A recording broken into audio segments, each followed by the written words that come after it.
Optimism. Yeah, that was supposed to be changed. All right, less than 1 minute. Let's wait for everybody. Optimism. Oh, I know I did that. Okay, well, just replace it. I'll just replace it. This is what happens when the boss isn't around. All I care about is the numbers. I'm too busy looking at the numbers, which I'm flabbergasted over. Not everybody's connected yet. So, locals, I'm talking to you, and I think I'm talking to you, Rumble, probably YouTube. By now, YouTube's usually pretty good at connecting it outright. We will change it, obviously, when that comes. I got it already. Okay, cool. But I am myself more interested in the numbers, of course, and looking at them. Um, I wanted to show because I was like waiting for some other people to put out numbers to give us what's the word? What's the word, folks?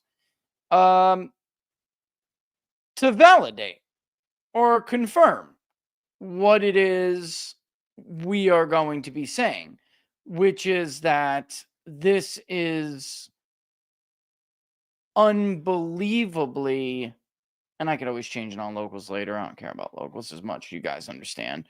What it is like an unbelievable turnaround. We're certainly not the only ones. And I'm going to show you with some good old fashioned charts and what I do. I'm going to show you what it looks like. Okay. We're going to plot it. Whoop, there we are. Yeah, we're going to plot it. Okay. And we're going to show you and give you a breakdown, a refresher. If by some chance you guys forgot how to do the Registered Voter Economic Confidence Index, we'll give you a brief refresher, although it is on the website. I do have to figure out how to stop showing, unfortunately. There's like a automatic code that takes the image from the chart as fresh and new as it is and puts it up onto the website so you can have a featured image, right? Before Joe Biden left the White House, we did, let's see. I don't want to take too much time doing this. Also, like I said, like the boss said, actually, it's not on me. Like the boss said, more shows, shorter time frames. I'm going to go over, however, I'm going to do it. It's just going to happen.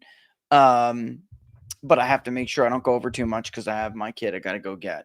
I got to go pick him up from the bus stop, which I like doing a lot. And here's Winston. He wants to go with me, doesn't he? We got to keep your little thing on, Winston, and then you're more than welcome to come with me. All right, so let's get this party started because I don't want to take too much time. Sounds like a plan? Sounds like a plan because I got to give you context, of course. Let's do this.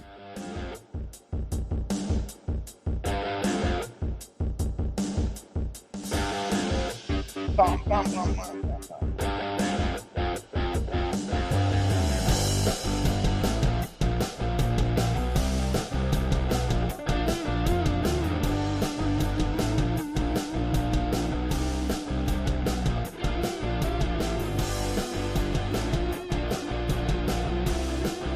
How long does it take before optimism is gone?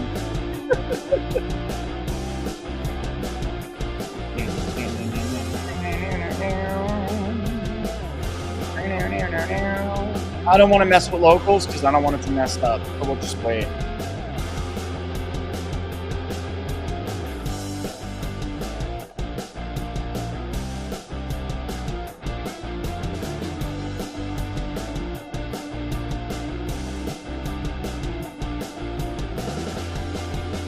So far, we'll get to that on the freewheeling portion of this. I see you guys want to know what's going on with the confirmation hearings. We'll get there.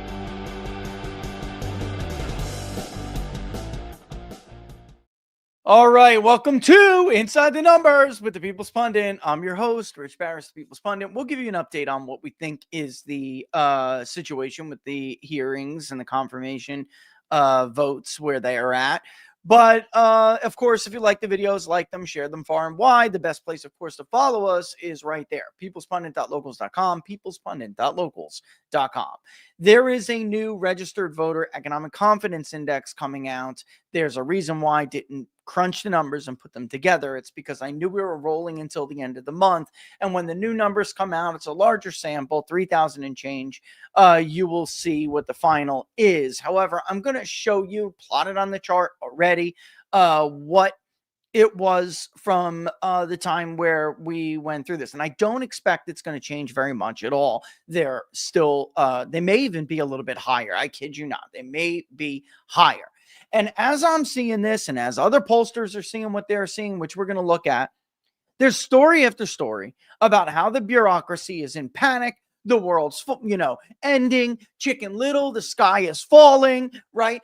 DC has, as Peggy Noonan said with her sources, okay? Peggy Noonan doesn't know anybody in Trump world, okay? Peggy Noonan doesn't know shit. She's got her sources of a few rhinos that are just like hating life right now, and they represent the ruling class, and they represent K Street. They represent Wall Street. They represent whomever lobbyist walks through their door and writes them a check and makes them their bitch. And you know how we feel about this, and we're going to call it how we see it from this point out.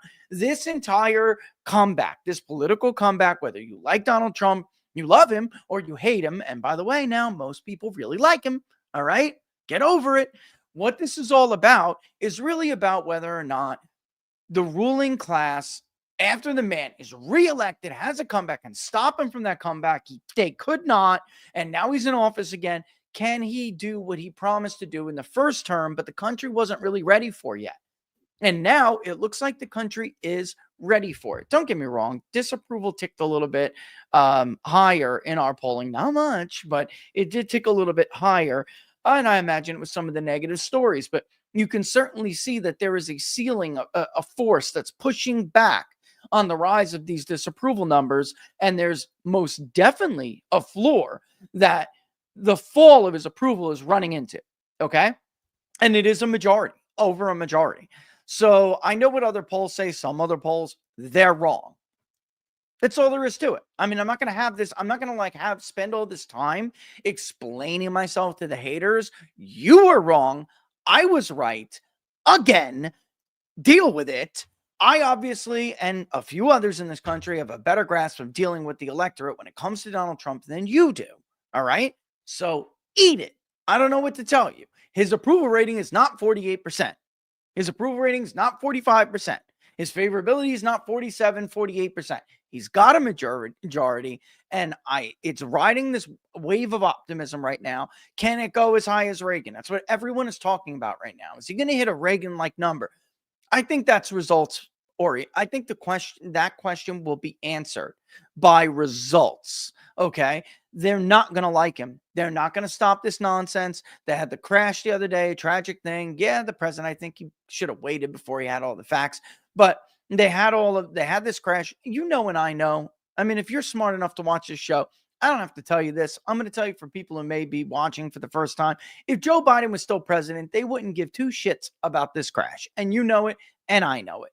They don't care about fires. They don't care about hurricanes. They don't care about tornadoes. They don't care about earthquakes. They don't care about trains carrying toxic chemicals, derailing and poisoning an entire town. They don't care that there are shipping cargoes, miles and miles and miles off the eastern and western shores of this country. If Pete Buttigieg is the transportation secretary, he's a DEI hire, and there's a Democratic president, they don't care. They will latch on to anything in an attempt to politically hurt a Republican president. And they would do that whether his name was Trump or whether his name was Romney. It's just that the lines are blurred, and that the outrageousness of it is dialed up, okay, when it's Donald Trump, pertaining to Donald Trump, because he, unlike a Bush or a Romney or whatever, is actually a real threat.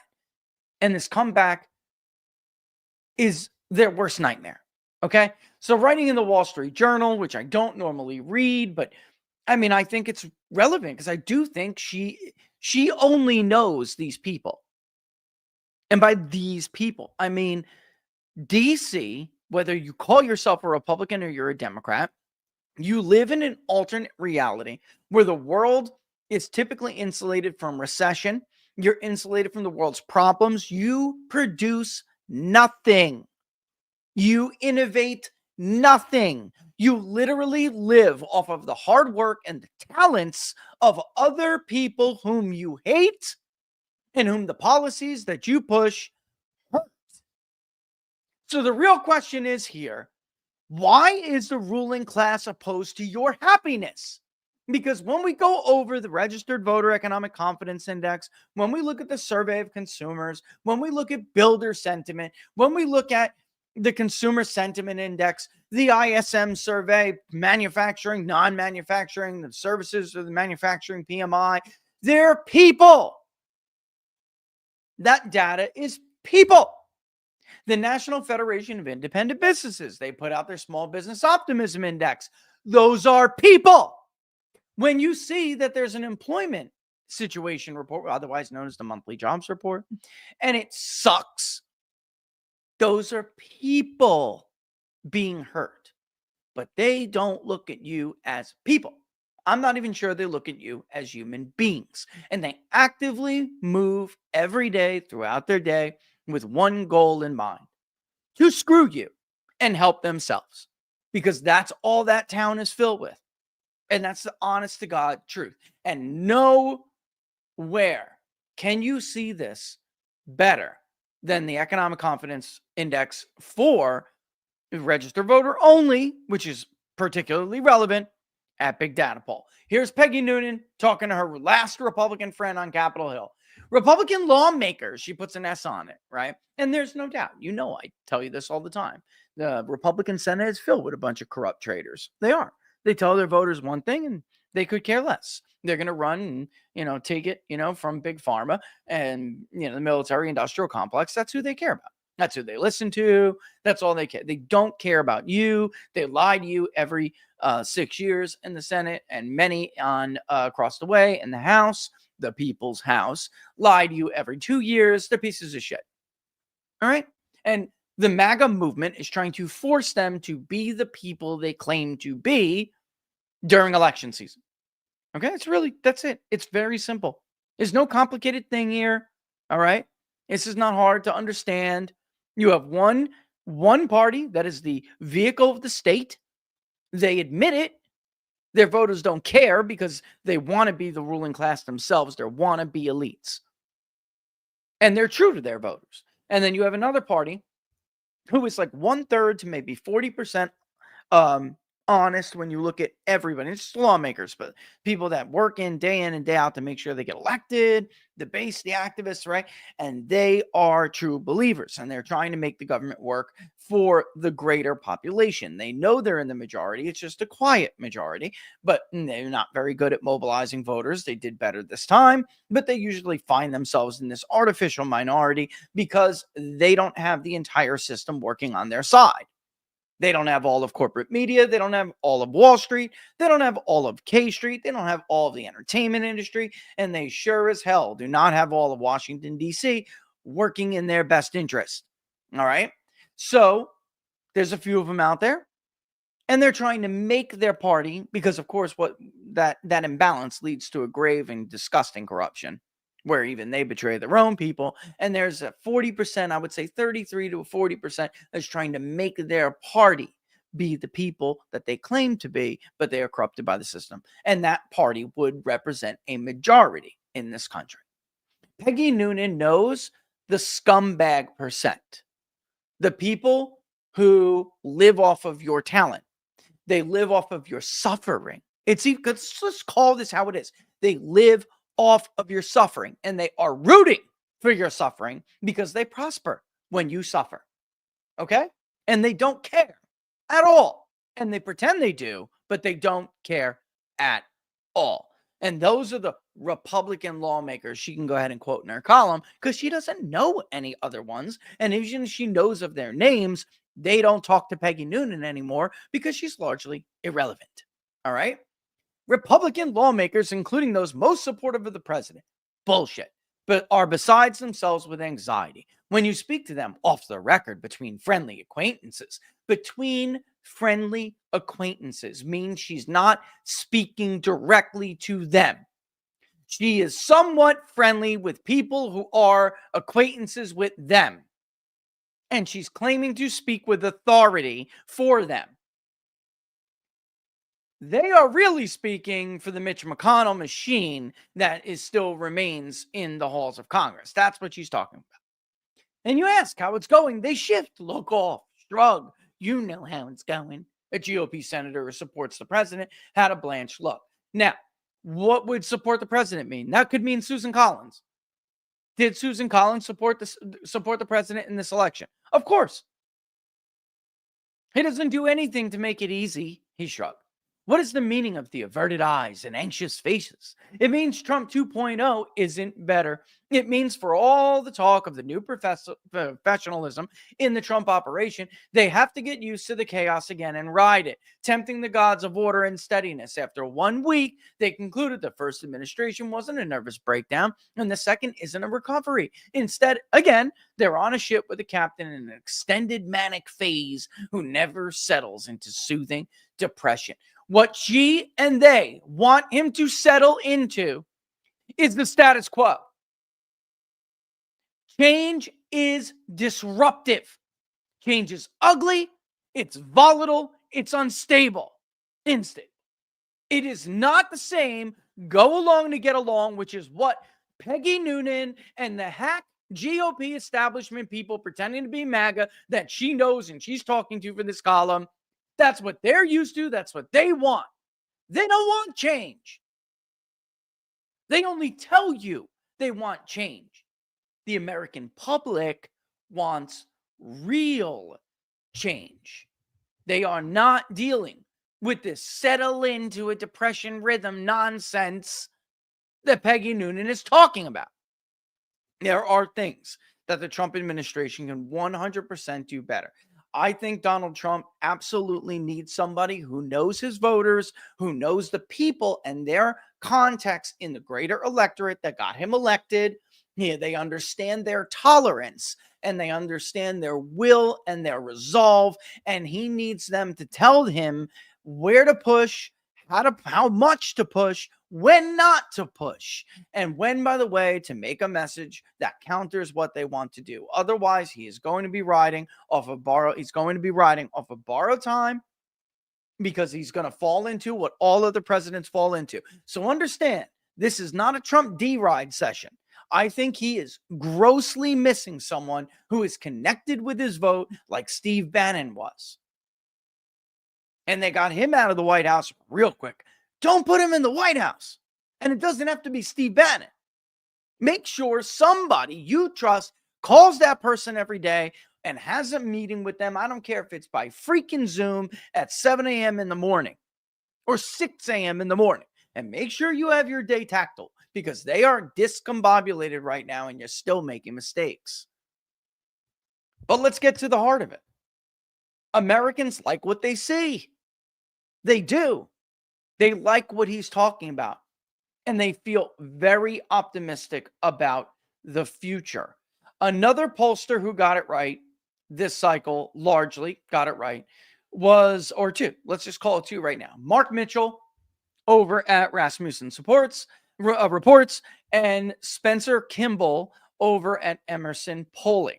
All right, Emerson College University Polling, right, or whatever it is. Emerson College, not university. Yeah, Emerson College. And of course, they are the Emerson Polling, right? So if you look at the first data point that we have, it's right track, wrong track. I told you with our polling that right track was rising fast. I did not catch it all. I didn't. I know I didn't.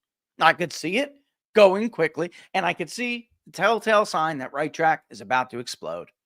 And that is when wrong track collapses and unsure inflates. And there's a moment where people are like, I don't know yet. See, I feel like the country still is in real bad shape. I feel good about where Trump wants to go with it, but I'm not sure he's going to be able to do it. I'm not sure yet. I want to hang back. And then eventually they get won over by things that people do. And even if they think the country technically is still on the wrong track, they're going to tell you that it's on the right track because at least somebody's trying to do something about it. Well, as we could see today, here's Emerson College. Here is their right track, wrong track. It is +4. Both Mark Mitchell and I, as of last night, broke even. Emerson is already up +4. 52% of the country think the country is headed in the right direction. 48% think that the country is headed in the wrong direction. You could see Rasmussen, right when we stopped with the field with the approval poll that we sent out, that was close to where we were. They were a little bit higher than us. And for those who need a refresher course, we were abysmal. I mean, wait till you see that graphic. But we have risen above into the 30s, and wrong track fell to 54.8. By the time we got to the, what is it? Hold on. Where's the report? Hold on 1 second. I want to give you the right dates here. By the time we got to, because that ended the 23rd, by the time we got to the 26th, right track had already started to hit 40%, and wrong track was just above 50. Okay. So now Mitchell is like -1. We are basically dead even. We're at like deadlocked at 48%. And Mark, I think, is like 50 wrong track, 49 right track. I mean, it's so close. We're all relatively in the same neighborhood as each other. You can see the Economist YouGov is still -10, but guess what? The Economist and YouGov sucks. Who cares what they think? They blow. They can't predict an election. Who the hell cares what else they have to say about public opinion? The only thing you have to grade us on is whether or not we can accurately call an election. The vote preference is the only way we know whether our gauging of opinions in general is accurate. Since The Economist and YouGov blew Donkey D, nobody should give two shits about what they think about the direction of the country or anything else for that matter. Crap in, crap out, RCP. Anyway, moving on. This will likely be positive. And the question is, how many people are going to poll during this period, right? I mean, isn't that the real question? How many people are going to put out a poll showing that the country now believes that we are, in fact, headed on the right path? We're headed in the right direction. We are off now of the bad path, obviously not headed on the wrong track, right? Get it? Simple, simple, simple. And by the way, the thing with the Emerson poll is they lean them. And I am starting to wonder whether or not we need to do just that. It would be a whole new tracker, and we would always give you the initial take on whether or not people thought they were, well, and the trend will reflect the initial. Of course, it should. But more and more people seem to be doing that. So we're thinking of doing that as well. So that would be the first time that we have seen the country positive with right track, wrong track. Man, let me go back and just look at my archive real quick. Holy moly. I mean, guys, I don't know. I honest to God think it may have been.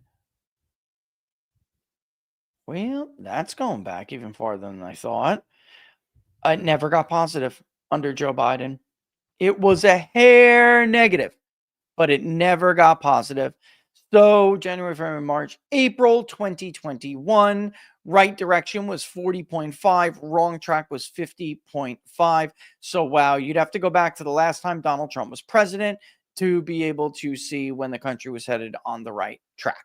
Whoa, that's something. How was that in RCP? Same thing? They never even got there because, of course, their polling sucked. I imagine right around here is when it really was right track, wrong track, or maybe, yeah, they didn't get there either under Biden. Wow. I think maybe Rasmussen says it's never reached that high. So I don't have it on my trend. So it may never have been positive under Trump, just close, but never positive. It doesn't look like it. I'm just telling you, it doesn't. Yeah. Wow. That's even worse than I thought. All right, so stopping the screen share, putting up the rest. Let's go to the national polling. Obviously, we do other things, but within that poll, there's always been, I don't want to look. It's my daughter's competition. I'm too nervous. They got first in the duet, and their solo's coming up. having a mild panic attack. It's the first one of the year, and it's one of the harder competitions. She already snagged the first, and I normally they don't even place in this one because they don't care about age and category. They just lumped in together, and of course she's still young. So, but I don't like to, a good strong run is all I normally want to see. So the duet getting a first place is icing on the cake. But anyway, I'm waiting any second for the text, and I'm like a little bit trying to keep it together for the show, All right. Yeah, I'm serious, man. I'm a dance dad, man. 100% a dance dad. Where do you think I got this Lululemon? This is the infamous Lululemon that, Sean, are you watching? It is the infamous Lululemon sweater. And it smells good because it was just nice and washed, baby. Original Tide, right? That's the red one, orange one. The original Tide is the OG. It's the best. End of story. All right. Don't give me that sensitive skin crap, All right. So first and foremost, let's do a reminder of what the Registered Voter Economic Confidence Index said when we showed you the poll that was put out. Let's just go back. Let's go to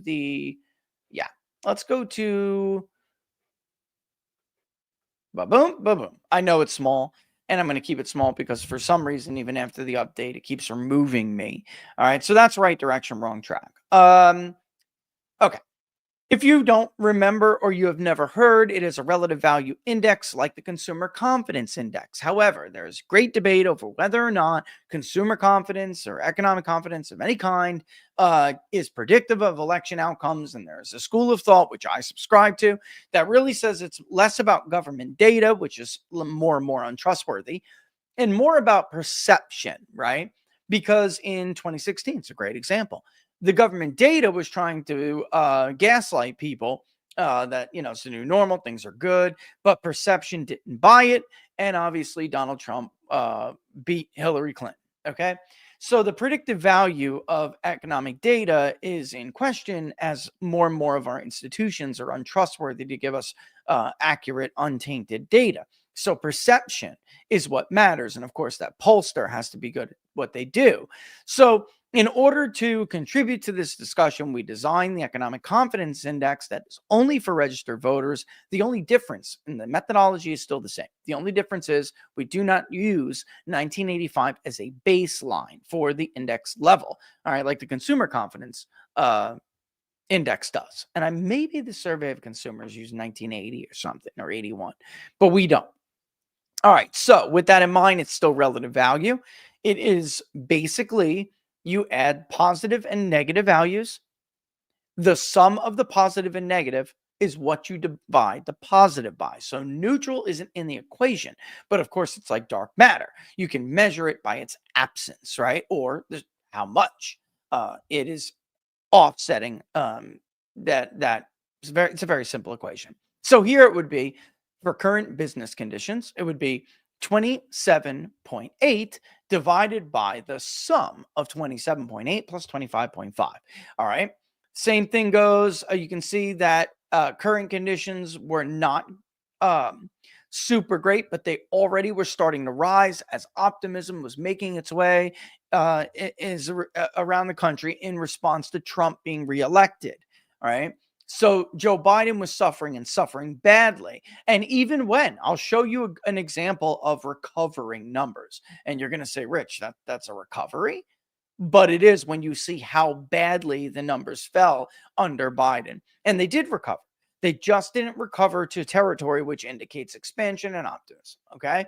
The current business index, the current employment index, you can see it here, 31.8 were positive, right? And then you look at the 6-month outlook and compared to just 22%, 45% said that they were positive about, they had positive feelings, right? They had a good outlook on 6 months from now on business conditions. The same was true of employment conditions. Okay, forget about now, but what about 6 months from now? 47%. All right, when you look, this one's always lower than the rest. This is the inflation-related sub-indicator because it deals with total family income. How do you feel about your total family income? What's your outlook on it 6 months from now. All right. So we always expect it to be lower than the others, but 42.2% being positive is very strong compared to what we have seen it lately, especially since only 23.3 were negative. 35 were neutral, 34.5, but 35% were neutral. So what does this mean when you do the numbers, when you do the equation? What does it mean, and how do we factor it into the overall trend? Okay. All right. Well, first and foremost, I want to show you the sub indicators and what they look like compared to the recent surveys. And there's one more that we have to throw in there, but it was actually worse than the one you're going to compare this to. It's actually worse. All right, so bringing it up. All right, it's going in ascending order, or descending, excuse me, order. The latest survey, of course, is on the top. The Biden years are mostly in the middle there, and you can see one from the remaining Trump years, which Biden was, of course, living off of that optimism when we first did that survey when he came into office. Let me make it bigger, though, so explain to you why we choose to do these, and understand we do have another one that belongs in between, or two. Is it two? Just tell me two. Two more that I guess are in there in between, but they are deteriorated, both of them, if I'm correct. Yeah, okay. So this is showing you the improvement from what was the doldrums during the height of the cost of living crisis. And then there are two readings after, but they were not good. All right, so let me read you some of the values and you can understand where we're coming from here. In February of 24, it was 45.1%. That was the value of the sub-indicator of the current business condition. That was the level of the index for current business condition, that sub-indicator, right? And then 48.3%, it came in current employment conditions, which was a jump. So look at the jump from 44.9. And by the way, current business conditions wasn't horrible at 45. It will be down in between, though, but it's not that far down. It's in the 30s. All three of these are in the 30s. And then the other one is in the, I believe, mid 40s or high 40s for the two that make up the present. I'm sorry, not present. The expectations index. All right. And we typically see that the expectations index leads, or it typically does. When they converge, it's really bad news. As you could see, when did that happen? Roughly in, I'd have to go back. You're going to see it better when we bring up the other chart. But it was like, during, again, the cost of living crisis, we saw some really bad news. Now, that's already a jump. As you can see, it's now 51.2 in current business conditions, up from 45.1 in that last survey, which was the recovery from some doldrum periods. And then the current employment conditions index is 52.4. That's up from 48.3. And again, I just have to keep reminding you, I don't mean to sound like I'm beating a dead horse, but it really is not. It's not up from that. It fell again. All right. And then the expectations business condition is really where the 6-month outlook is an explosion. Okay. Look at the numbers on the 6-month outlook. And can I make it? Oh, it is bigger. Okay, good. 67%. How do you feel about business conditions 6 months from now? The value is 67%.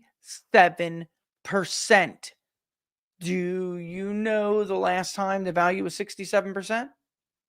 Tell me either. It's never happened. This is a record high. Expectations 6 months from now, unemployment conditions, 68%. Do you remember the last time it was 68%? Me either, because it's never happened. It's a new record. Expectations for total family income. Again, this one has a special place in my heart because I listened to the misery when Joe Biden was president, especially in 2022. It was awful. It was horrible to be a pollster. I felt truly bad for people, although I am a firm believer in what Jefferson used to say. The government you elect is the government you deserve. So it's like, not all of them, of course, deserve it. Of course not. But it's tragic, right? Anyway, 64.4% is where expectations for total family income lies. Now, I'm going to ask you again, can anybody remember the last time this index has been that level? You cannot, because of course that too is that too is a new high. All right. So what does that mean for the trend line? And good. This is where I can explain to you that you're going to, and where you can see a dip, because I'm going to pull it up actually on market site. We're going to look at it. All right. So this is the overall plotted results on a line chart for both the current conditions index, the present situation index, and then of course the overall index. All right. So here it is. All right. Yeah, it's probably better. Let's keep it like that. All right. And now let's not. Let's make it big so you can see it. That's called a rebound, ladies and gentlemen. Holy moly. That is a rebound. The present situation index is red. The expectations index is blue. As you can see here, it hasn't even been this high since when Trump passed it off to Biden. And we were in the middle of a rebound when he did. Contrary to the BS you will hear from mainstream media and Democrats and other political opponents of Donald Trump, we were experienced when Donald Trump handed Joe Biden the keys to the White House. We were already experiencing something called a V-shaped recovery. In fact, we were on the tail end of it. A V-shaped recovery is when typically an artificial event happens or something, when the economy absolutely plummets very quickly, and then very quickly it recovers. On almost every single data point, leading economic indicator that is tracked by media and everybody else on a monthly basis, where we just constantly go at jobs, inflation, right? New residential construction. All right. Retail sales. I mean, you name it, guys. You name it. The Institute for Supply Management's indexes, the PMI services, and manufacturing. I mean, we can go on and on. The Empire State Manufacturing Index. There were some regional distortions, of course, but generally speaking, everything was V-shaped. We're on the tail end of that and coming out of it. We recovered half of all construction jobs that were lost during the pandemic shutdown in the first month that Donald Trump reopened. We were already on a nice glide. Manufacturing was a little bit different, but we were already on a glide path and things were looking better. And Joe Biden took over and shit caved, folks. Things did not go well.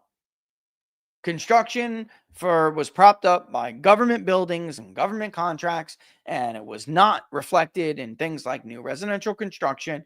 There was almost no inventory on the market for home buyers. The people who were buying for corporate interests, not for like your first-time homeowners, were sucking up all of the smaller buys out there. Why? For rental properties and stuff like that, or to tear it down, whatever they intended to do. But typically it's rental.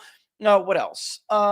Manufacturing, it caved. Joe Biden was a horrible president when it comes to manufacturing jobs, and on and on and on and on, right? And you can twist the stats all you want, but the truth is there just was not that robust of a manufacturing sector under the president Biden compared to Trump. And under Trump, it had not been that robust since Bill Clinton, which I will give massive credit to. Right. So we had not seen that level of manufacturing boom since old Willie Boy. Now, again, obviously the present situation index positive for the first time since Donald Trump gave Joe Biden the damn keys. You got to be kidding me. Yep. Even with this other one in here, the rebound is reflected in this chart. It is. Oh my God. This is the rebound. Oh my God.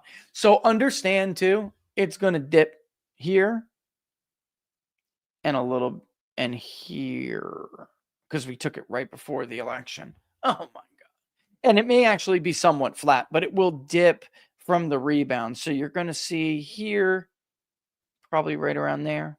Can you guys see that? The marker? And then the six, yeah. So that dipped down quite a bit. Okay, so dips down, then ticks up a little bit. So you're going to see basically a little bit of a check mark kind of dip here, check mark shape. And then you're going to see it spike up to where it is now. All right? Okay, GG. So basically, that's still a solid reading. During the recovery period, 46.7, still negative, but nevertheless, or contraction, territory, whatever you want to call it, recession. It's not super, super robust, but you can see that there was already more optimism. But the expectations index, man, and that's why I'm saying, obviously, I'm not trying to take away, I'm not trying to piss on Trump's parade here. I am just saying, if you want those numbers to sustain, you do have to deliver results, of course, right? And I would actually argue twofold. You need to deliver results, and you also need to have an effective response.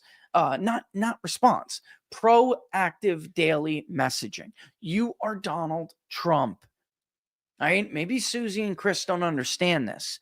You're not going to be afforded the same luxuries and benefits of the doubt that other presidents get. You will be assaulted daily. And you need to set the message. All right. Not with what's on Truth Social. It's got to be a more coherent way of doing it.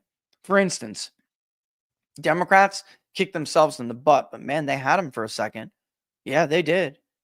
When it came to the executive order halting or freezing increases to government spending, which they had to rescind. They know they lost the fight. They did.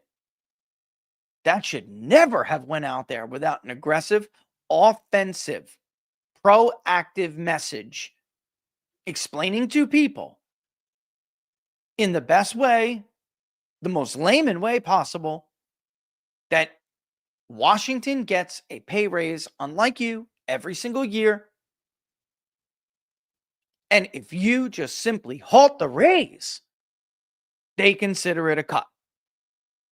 Now, most people watching the show know that. But I'm telling you, I had family members texting me. Did he really cut Social Security? They don't know. And a post of truth or Twitter is just not enough. Is it obviously part of a greater strategy? Of course. But not enough was done. All right. So anyway, it hasn't hurt his numbers yet when it comes to this, however. They still expect this to largely be a banner year. All right. They do. And he will need to deliver in order for him to keep his numbers up. All right. I do know you guys all want to hear about, oh, I see. You can't go from one big screen to the other, but I can do that. Okay. I know you guys all want to hear about the confirmations, and we will get there. All right. So it's already 2:42. I know when I got to be to the bus stop. Don't forget, by the way, Sunday, Nations and Identities. All right. My helpers, you should be prepared, ready to go. You got your thingamabobber. I hope you're enjoying it. We're on 5. Jean-Jacques Rousseau, The Social Contract, The Origin of Inequality, and the Government of Poland. Super cool. Nations and Identities. Obviously, we cannot have a discussion about nationalism or what it means or how to define it. All right. Unless we discuss the social contract. Simple enough, isn't it? What's a nation? Anyone, if we're talking about the state of nature before there's a social contract, then there can't be a nation. That is, of course, 3 p.m. Eastern Standard Time or Eastern Daylight Time. All right. So, yeah. And then we'll pay the bills. Don't forget, if you like the videos, don't forget to like them. Share them far and wide. Subscribe. But the best place to subscribe or follow, and even if you're just becoming a member and not a supporter, is on Locals, peoplespundit.locals.com, peoplespundit.locals.com.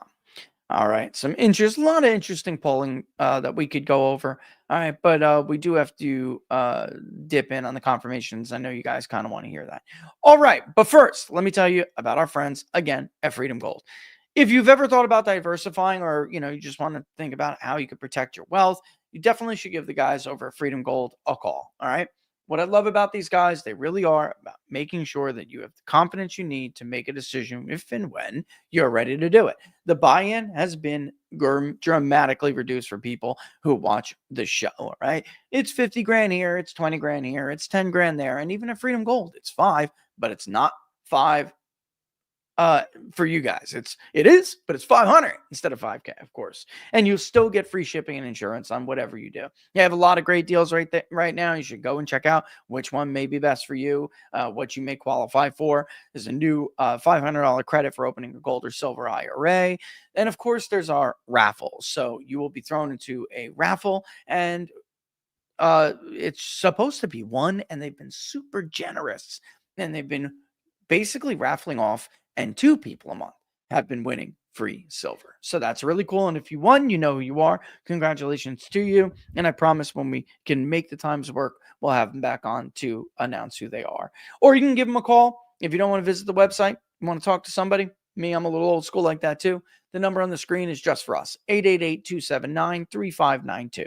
That's 888-279-3592. Or go to freedomgoldusa.com/rich. freedomgoldusa.com/rich. And don't have to worry about the hard sell or the boiler room tactics over there. All right. All right. Jeez, 2:45 already. Oh my God. How did that happen? How did that happen? All right. And yesterday I did respond, by the way, to some locals tips. Let me do it live if I can. If Tulsi's nomination is defeated without Trump putting up, how did that happen? Just disappeared on me. This is Dan. All right, Dan. You know what? That's because that's what happens when you're physically alone. You don't get all the stuff. You really notice when they're gone. No water for the throat, nothing. Let me do Dan's, and then I'll do like a quick 30-second break just to be able to go run and grab some water, okay? If Tulsi's nomination is defeated without Trump putting up a big public fight, does that do long-term damage to the coalition as the new voters she and RFK help bring in might feel betrayed? Yes. I don't think there's any way around that. Susan Collins appears to be a go on Tulsi Gabbard. Let me look up and give you, I had it. Let me just look it up. I can just search it in this thing here. And I will give you exactly what the quote said.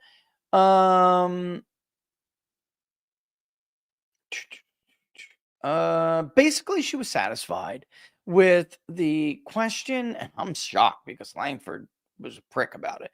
But the question about, or the line of questioning surrounding Snowden, all right, and whether or not she thinks Snowden should get a pardon. Look, guys, the answer, regardless, is no. Who gives a damn whether or not you later say, yeah, Mr. President, pardon?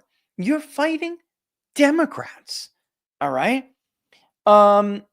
She doesn't think, she also, okay. When it comes to warrantless surveillance overall, Dan, because I'm spending time on Collins because she's such a big deal here. In case people don't know, Susan Collins has been playing a pivotal role in this debate over the Intel state. She supports all these programs, but she also wants token oversight, and then wants to use those efforts as a way to say that she's been a champion of privacy rights, even at the same time that she's been able to give the intelligence community the tools they need to stop, right? The spiel, Dan. If she was a no, and then they lost somebody like Langford and McConnell, like they did much in the same way, you could see Tillis was also a question. Tillis appears to be okay. In fact, I got a call yesterday or a text yesterday from my buddy Robert, and he said, "What did you do to Tillis this time?" All right. He's like, "Did you tell Tillis by any chance that he was going to end up like his buddy Richard Burr?" Yep, I did. Damn right. Look, you ain't clean. You are not clean. If you think you're going to get away scot-free with a betrayal here and a betrayal there, you're out of your mind. Damn right I did. You're goddamn right I did. Right? Sean, I don't even know if he's watching or not, but he knows what I'm talking about. You all probably know what I'm talking about. We literally just had this conversation. And Collins needed on 702, section 702. She said this. I know there's been a lot of reporting that she's changed her position. That's not how I read her answers. All right. I read them as I'll take a look at the reforms and see if they meet my concerns. All right. So, in other words, and then also on the Snowden thing, Dan, she basically said that she was satisfied with how Gabbard answered the question about whether or not she would support a pardon for Snowden if Trump was to give her one and even recommend one. And she said that I took that as an unequivocal no. I'm going to keep my words that I really want to say right now. I'm going to reserve them, Dan. All right. I'm going to withhold them and the rest of some of these stories, which somebody asked me about on Thursday. I'm going to reserve some of them because it just I'm going to invoke my inner Sean. He's right about this stuff. Like some things are just not productive. There's no good argument for bringing them up. All right. So we'll just have to see, and then later we'll have a more deeper talk about this. But I think it's very clear that if they don't fight for Gabbard and RFK, where is a good example of this? So let me look them up and I'm going to show you why it is. Give me a second here. And everyone's like, oh, this guy's a Trumper. It doesn't make it. No, he's not. I would submit that you really don't know who he is. And if you did, personally know him, you would know that that is not true. Where is the comment that he put out, which is so, so important right now? I'm willing to take a second here to scroll this because, okay, I'm getting closer. Getting closer. All right, because there is, okay. I'm getting closer. I know I am. Okay, Bernie, and by the way, I just realized, and this guy really copied and pasted. Are you serious? You copied and pasted? That's not even mine for you to steal. I got that from Open Secrets. Anyway, Scott Adams brought up, and I'm not finding it right now. The guy tweets a million miles a second. He brought up how this is not really a nomination that is debatable or up for grabs. Not if you're on the left, if you're on the left, and he is, and you're like a new right person, whatever it may be, this, America voted for this, for Make America Healthy Again. We freaking need this. We need this. Okay. So trust me when I tell you that there was fighting for Hegseth in a way behind closed doors that you really didn't see. And I do, Dan, fully expect that to be the case here with Gabbard and with Kennedy. I do. And I actually think Kennedy is in less trouble than Gabbard. And I actually am surprised at how much of a real chance Gabbard has. All right.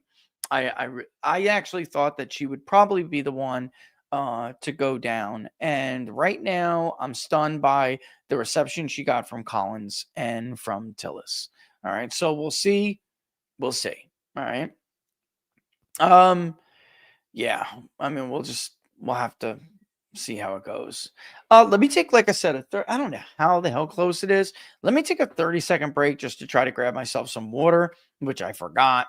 My bad. And we'll be back in time. I know when I have to go out there. We're going to go over 3 o'clock, which is cool with me if it's cool with you guys. But I'll just know when I got to end it. Don't let me go past 10 after without yelling at me. Okay. And then I'll start to wind it down. All right. So don't forget, you're watching Inside the Numbers. We'll be back in 30 seconds.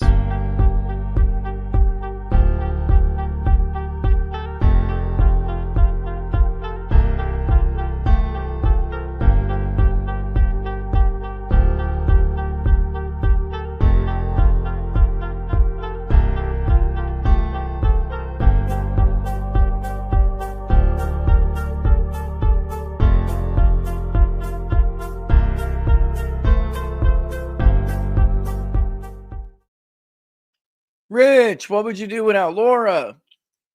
Perished? Am I supposed to say something else? Perish? Cease to breathe?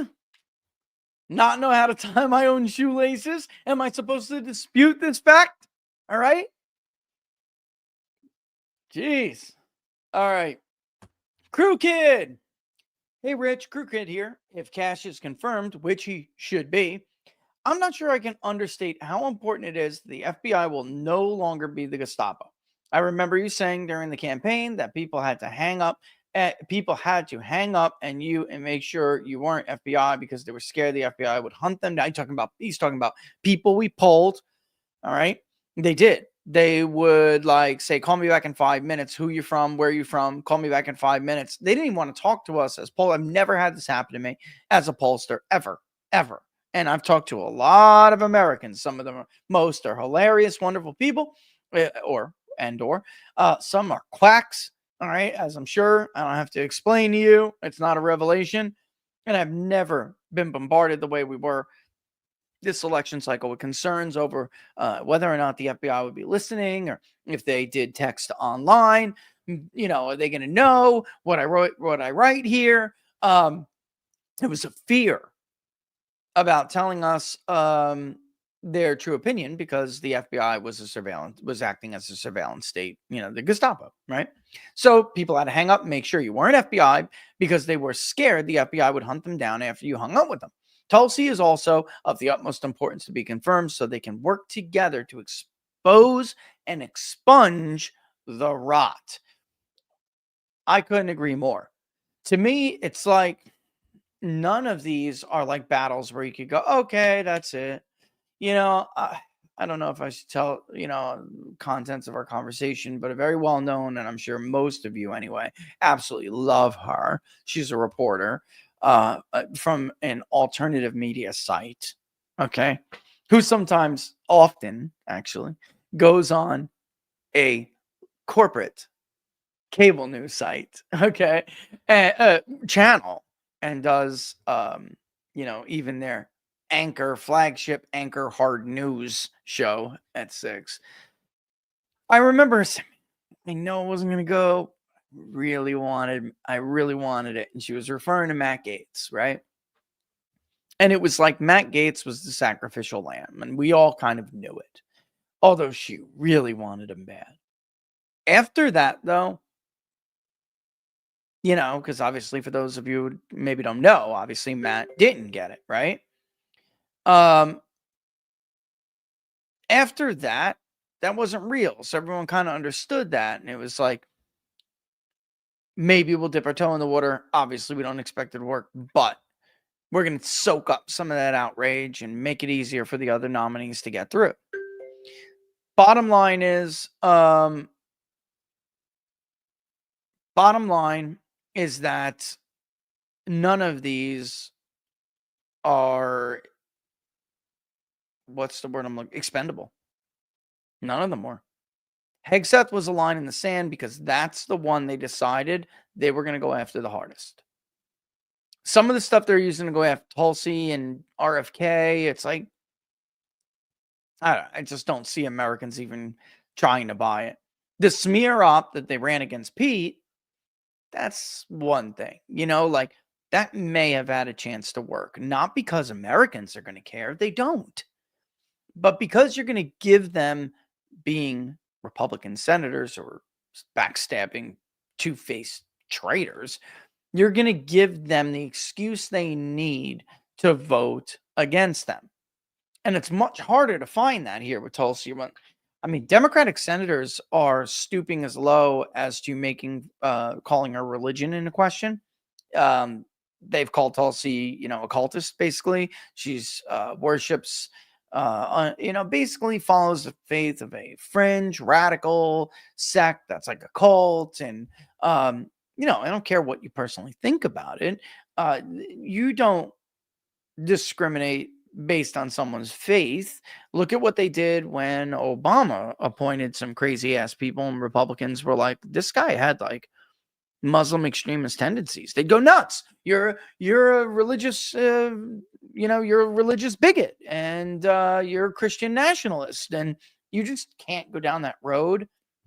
And I don't think, with everything I said in the open of the show, that's what this fight is really about, what I described in the opening. And if that's true, then you can't lose any of them. Because tell me, who else? Look, Ratcliffe already has a job. He was great as DNI. He was. Man, if the president listened to him more and less to his son-in-law, man, that presidency would have ended a lot differently. And the 4 years we just had would have been a lot different. Some of the stuff we now know to be fact they call conspiracy theory would have been known fact, not a conspiracy theory, much earlier. But they took a more precautionary, But that's it. Ratcliffe is done. He's confirmed. Pam Bondi's a go. So who else is there? Right? That's feasible. They're going to force him to pick if he were to, but I don't think he's gonna lose one of his main cabinet nominees. They would force him to pick somebody that is palatable and acceptable to them. And that is not a change agent. Going back even to Dan's question, like they did not, the American public did not vote for the same old Bill Barr level appointments. Like they did not vote for that. Hell, even Tillis, that was a Condoleezza Rice suggestion. That's more of what they really want to see. And they even gave him a hard time, by the way, if you don't remember correctly. They gave him a hard time. They gave Jeff Sessions a hard time. Like nobody's going to satisfy them that's remotely non-swampy. So you have to throw your grenades and make them hit the mark. And that's it. Proverbial before people have a meltdown. You can't lose any of these people. You can't. Who else could you replace Bobby Kennedy with? Not only will they not have that worldview, which you will absolutely need to take on Big Pharma, not only won't they have that, but they won't represent a huge part of the coalition that got the guy elected. And it's the future of the Republican Party's coalition if they want to become a majority like Trump is, and then Tulsi Gabbard, who's going to replace her at DNI. I just don't see it. I really don't. I really, really don't. There's nobody else. There's no legitimate reason to deny these people, to deny the president, these nominees. That is not the standard. And they're qualified to do it. They can do the job. What they don't like is they're not people who think that the government and the bureaucracy should have free reign to do whatever they want.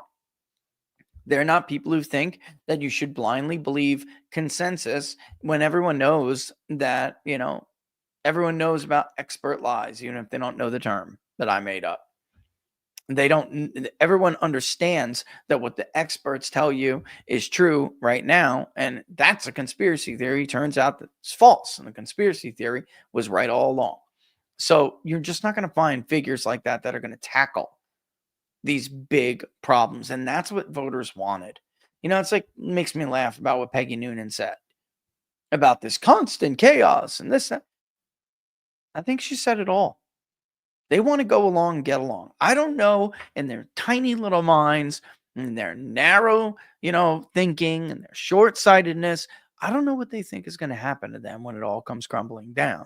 I don't know if they think they're going to run off to Switzerland somewhere and leave the rest of us to eat this shit pie that they leave behind. Maybe they do think that. And the fact of the matter is, this can't go on forever. It just can't. We don't have regime credibility anymore, which is what Gabbard and RFK both this week brought up in their opening statements. You cannot just continue with a huge chunk of the public. Not huge chunk. The public doesn't trust any of these people anymore. It will take big, bold cabinet appointments to even start to scratch the surface of the, of of everything that is causing that. And then hopefully at some point reverse it. But man, I'm telling you, this is why Republicans really are on thin ice here, guys. They really are. Because if it ends up that somebody doesn't get through because of a Republican, then the American public are going to take it out on them. That's it. The American public's going to take it out on them. All right. It's 3:04, and I know it stinks. I can't watch it. So I'm just stuck here in a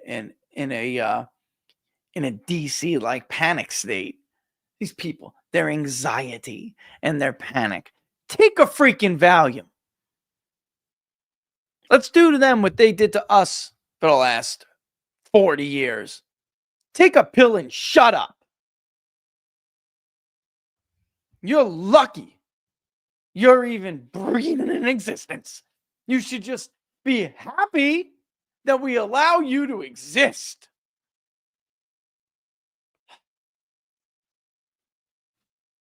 Problem is, they're all sucking down Valium already,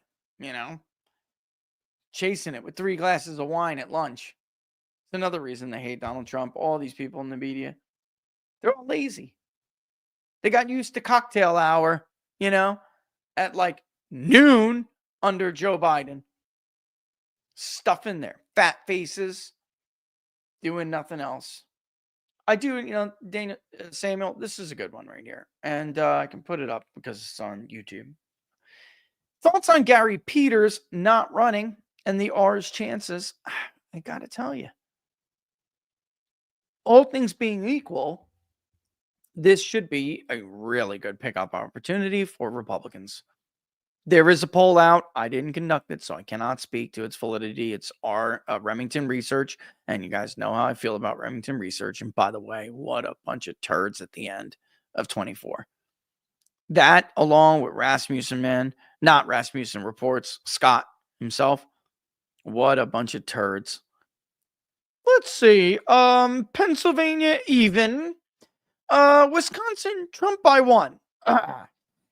Michigan, Harris by 1. Nevada, Harris by 2.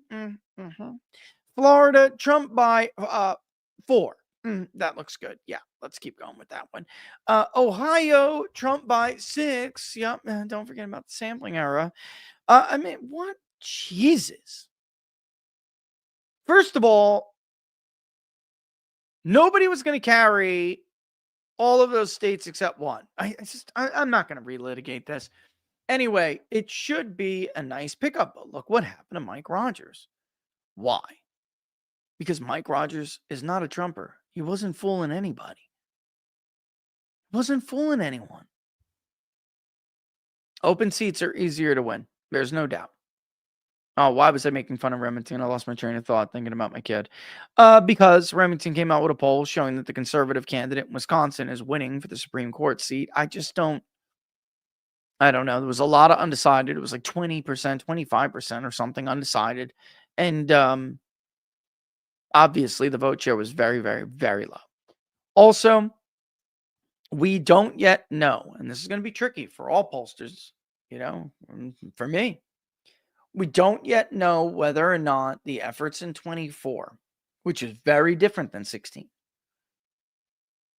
are going to erode the Democratic advantage in recent midterms and special elections. Usually it was always that Republicans had the advantage in midterms because they had higher propensity voters. And Democrats would need an unusual turnout in order to win certain competitive areas because of that. Now the roles are reversed. Obviously, educated voters have gotten more Democratic, although they have swung back to Republicans recently. Trump's popularity you guys see Jason's poll in Virginia. In the Virginia suburbs, Trump was 52% approved. What? But again, that's Trump, Samuel. You know what I'm saying? That's Trump. And I think people aren't as stupid as Republican senators think they are. If they don't think that, they don't see them pulling the crap they're pulling for the nominations. You're not going to lose your seat over a nomination, Susan. Just get into this. But you could lose it for being a traitor. It's just true. And by the way, I do agree with Mike, even though what I wrote about in my book, I do agree with Mike about term limits being a bit of a cop-out. There's really only two long-term fixes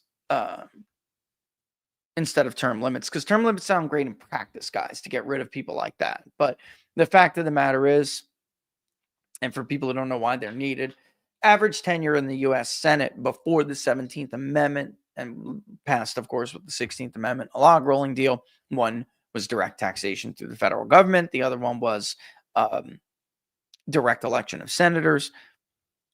Once that happened, the average tenure in the U.S. Senate went from actually less than a full Senate term to an explosion where we are today. I haven't looked at the more updated numbers, but back when I wrote that, it was fourfold increase or something. It was ridiculous, and it basically showed that we went from part-time or temporary and very short-serving lawmakers to career politicians. I mean, that was the bottom line.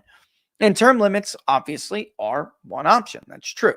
However, you may term out good people, punishing those who are bad. The original system was based on the idea that, yeah, they could run if they wanted to, because the state could just pull them back. I mean, if they wanted to put their name to consideration again, that's fine. The state could just recall them, because the state legislature picked the senators. Just like anything else, unless you're going to repeal the 17th Amendment, the answer to this is participation and information. Like that's it. I mean, there's absolutely no excuse for some people losing the primaries they lost in not only this last year, but many years, many recent cycles. There is no excuse. I'll use it as an example again. John Duarte, who lost exactly as I said he would this cycle, as Trump won his district exactly as I said he would, he should not have been able to buy himself a seat. Part of that is on Republican Party being corrupt. The other part is voters aren't participating enough. The turnout was abysmal during that primary. Mike Cassidy, he lost to the other Mike in Mississippi 3 in a runoff. Well, those people didn't come back out and vote for Cassidy. There's no excuse for that. There really is no excuse. I mean, that's the ultimate problem, is a lack of participation. And I think we demonstrated pretty clearly, guys, that, if people participated, Samuel's question would be a very easy one to answer. Thank you, Eric. You're right. I do have to boogie woogie. It's 3:12. I'm going to kick rocks. Eric said, Rich, do not forget your kid, because it does take time to take it out and end the show and everything and disconnect and run the music. So with that in mind, thank you, Eric. I really do appreciate that heads up. That means a lot. I will have the Registered Voter Economic Confidence Index, the press release for that. It will probably be out tomorrow. I may get it out tonight. It depends on how much I got to chase around the little one. But it may be done tonight. And then locals, of course, you'll get it. I'm going to send that out in a separate crosstab. And then maybe we'll have some other stuff with cross-tabulated from other questions. But for the most part, it'll be its own crosstab. And watch, we'll see how people react. But it is what it is. And then the book club, which is Sunday, 3 p.m. Eastern Standard Time. I'm actually going to get some family help for that, so we don't have Roro coming in and introducing himself like he did, a couple of weeks ago? You guys remember that? He thought he was the star of the show, boy. All right. It's funny, too, because all you can see is the top of his little head. And you can hear him, unless I pick him up. And he was wearing a shirt that was, very similar to mine. So I was like, yo, look, yo. He's a mini-me. All right, so, don't forget it. Of course, like the videos if you like them and share them far and wide. And the best place to follow us is locals. peoplespundit.locals.com, peoplespundit.locals.com, although we certainly appreciate you guys no matter where you support us. All right. Link to the wellness company stuff and everything else is also below, as is the public polling project. if you want to contribute to it. And I think that is about it. I feel like I'm missing something. I feel like I'm missing an interview. We have a great interview with Quite Frankly coming up next week. By the way, I'll tell you more about it when the time comes. All right. Let me kick rocks. Nothing but love for you. As always, I'll give it for Laura since she is not here. Deuces. Don't do anything crazy and don't do anything that I would not. See you soon. Thanks for watching. Thanks, everyone.